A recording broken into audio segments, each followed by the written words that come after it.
We are here to present about one of the very important breakthrough that we will yearly research in our university and in the corporation. This is entitled Cellular Phone Charging via Utilization of Triboelectric Effect in Harnessing Electrical Energy from Disposed Human Hair. I'm Gerhard and this is Jesse James Bautista, my co-researcher. So let us understand basically what does electricity mean to us. What does energy mean to you? Light, entertainment, surfing the web? It's much more. Energy means education, better health, safety, economic growth. But 1.3 billion people don't have access to electricity. 1 in 5 living in the dark. Where people do have access to energy, finite resources are drained, producing and consuming energy in a way that destroys the environment and contributes to climate change, harming lives everywhere. These are two different challenges, but they have one solution: sustainable energy and more efficient. What does energy mean to you? There are different solutions, but it has its challenges also. Basically, these are sample of alternative sustainable Renewable energy resources are being developed because we are running out of fossil fuels at an exponential rate. The wind is produced as a result of giant convection currents in the Earth's atmosphere, which are driven by the heat from the sun. Wind turbines use the wind to drive turbines directly. The blades are connected to a housing which contains gears linked to a generator. As the wind blows, it transfers some of its kinetic energy to the blades, which turn and drive the generator. The advantages are that there are no fuel costs and no harmful pollutant gases are produced. However, they do depend on wind. If there is no wind, there's no electricity. Like the wind, water can be used to drive turbines directly. Wave machines use the kinetic energy of moving water to drive turbines, which then drive electric generators. Another way of using water is to build a tidal barrage over a river estuary to make use of the kinetic energy in the moving water. The barrage contains electricity generators, which are driven by the water rushing through the tubes in the structure. Hydroelectric power stations are dams built across a river valley. The water high up behind the dam contains gravitational potential energy. This is transferred to kinetic energy as the water rushes down through tubes inside the dam. Water-produced energy is good because no harmful pollutant gases are produced, and tidal barrages and hydroelectric power stations are very reliable and can be easily switched on. However, tidal barrages destroy the habitat of estuary species and hydroelectricity dams. Geothermal energy uses hot water and steam from deep underground to drive turbines. Radioactive decay of substances like uranium heats up rocks, which may heat the water that rises as steam. In some places, there may be hot rocks but no water. In this situation, deep wells can be drilled down to the hot rocks and cold water pumped down. The water runs over the hot rocks where it's heated up and returns to the surface as hot water and steam, where its energy can be used to drive turbines and electricity generators. The advantages are that there are no polluting gases produced. However, most parts of the world do not have suitable areas where geothermal energy can be exploited. Finally, you can use solar cells to generate electricity. They convert light energy directly into electrical energy. The advantages are that they can be used in remote areas because they create electricity directly. However, solar cells are expensive and inefficient, so the cost of their electricity is high.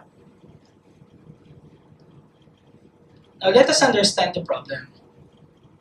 Of course, we're running out of power sources from the conventional one. We resort into alternative sources. So of course, the key challenge there is that these are still very expensive. So it's a no on countries where the likes of Philippines still belongs to a third world country. So we resort into alternative forms, like this research where we resort into human hair. Human hair has stored energy. It's a potential energy that's innate within that hair. So of course, it contains charged ions.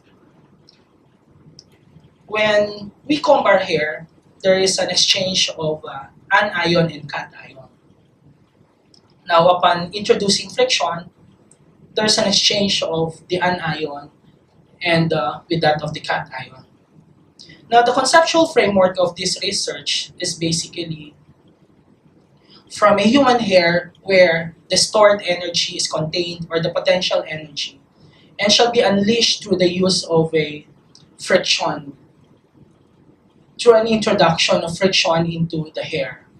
So, of course, a machine was built, a device, in order to harness the potential energy and transform it into kinetic energy, and now in the form of electricity thereafter as a byproduct of the whole process.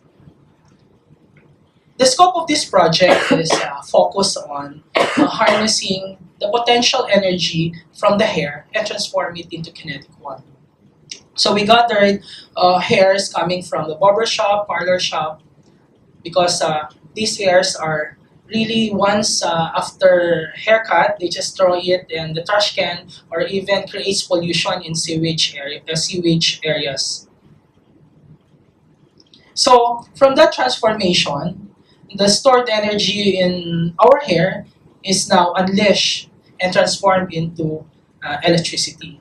So the key limitation is that we didn't consider the beard, mustache, and also the types of hair, regardless of whether it's curly, straight, or what kind of hair it is. For as long as it came from a barber shop or parlor shop, we gathered it. So the key determinants are the weight and or the quantity of hair being introduced with friction, and then of course the condition, the time, and the amount of energy that can be harnessed based on what was inputted. The question now is, how does the amount of the human hair use affect the output voltage of the device? Another key consideration is that how does the length of time of friction application affect output voltage of the device? And also, how does the size of the hollow conductive dome, now that's the device where you introduce the friction, used in the device affect the output voltage of the device? As part of the research methodology,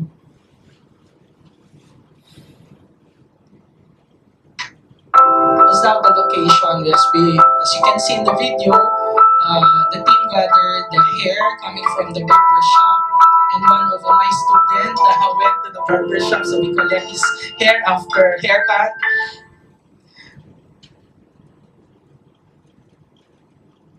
Okay, that's executed in our country.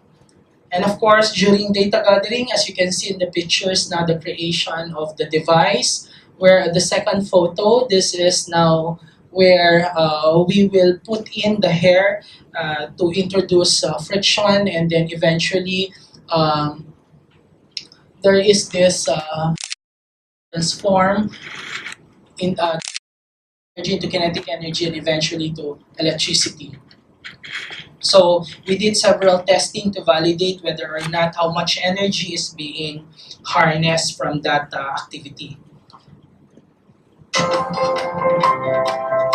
So this is how the experiment, so there are different test and measurement equipment to validate the amount of energy being harnessed. So as you can see here, it means that there is an electricity that can be harnessed after the introduction of friction to the hair.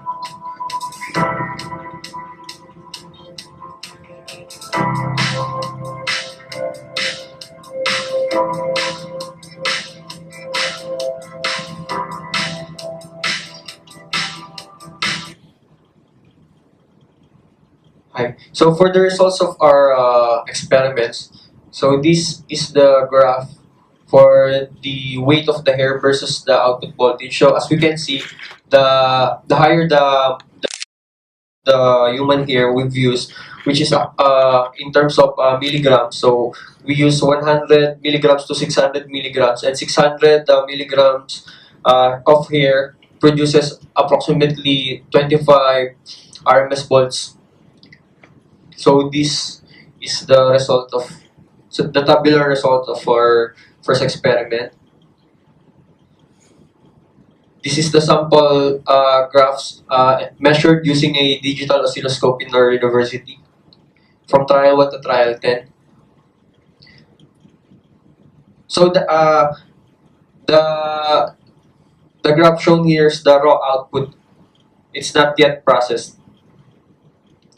Next graph, it considers the length of time the human hair was applied by friction. So as we can see, the longer the time the friction was applied, the higher the RMS voltage we gathered. So this is the sample output from a digital oscilloscope. So as we can see, 300 seconds produce approximately 22 volts, RMS volts raw output. Next is in terms of the parts of the device, which is the conductive dome. So the greater the diameter of the conductive dome used, the higher the potential hardness. So approximately 22 centimeter in terms of diameter for the conductive dome produce 21 RMS volts. So sample raw output graph. For the applications, the first application for this, so this is the raw output, sample video of the raw output. It's not yet processed.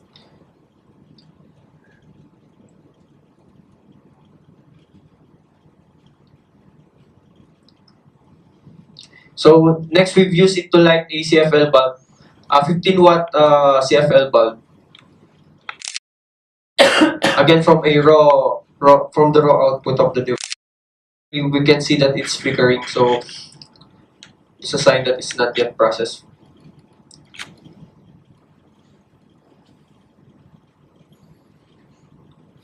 Yes. And then this year we've tried to use those recent video clips.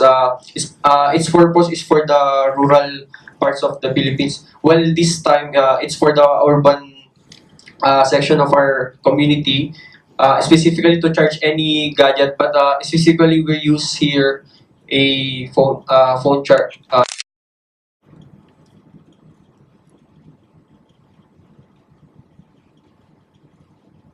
Wait for a few seconds, then you can see there is now the battery indicator that the cell phone is now charging. Actually, it's approximately 3 hours before we've connected the Samsung Cellular phone there. So it's pre-charged.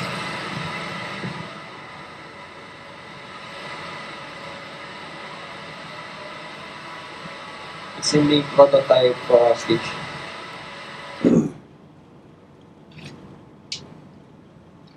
Okay, as part of the recommendation is that we need to utilize more hair, but we are looking at a much bigger component or a bigger device to create. So we're looking also into a partners tool outside the country where they have a laboratory for a high energy, because we believe that if you induce more hair and undergo friction, as you can see in the sparking, the sparks effect, in in the earlier video shown, we may be able to harness more energy. In our country, we don't have a laboratory for high energy field. That's why we're looking into partners outside in order to conduct a more detailed for a high energy field harnessing type of system.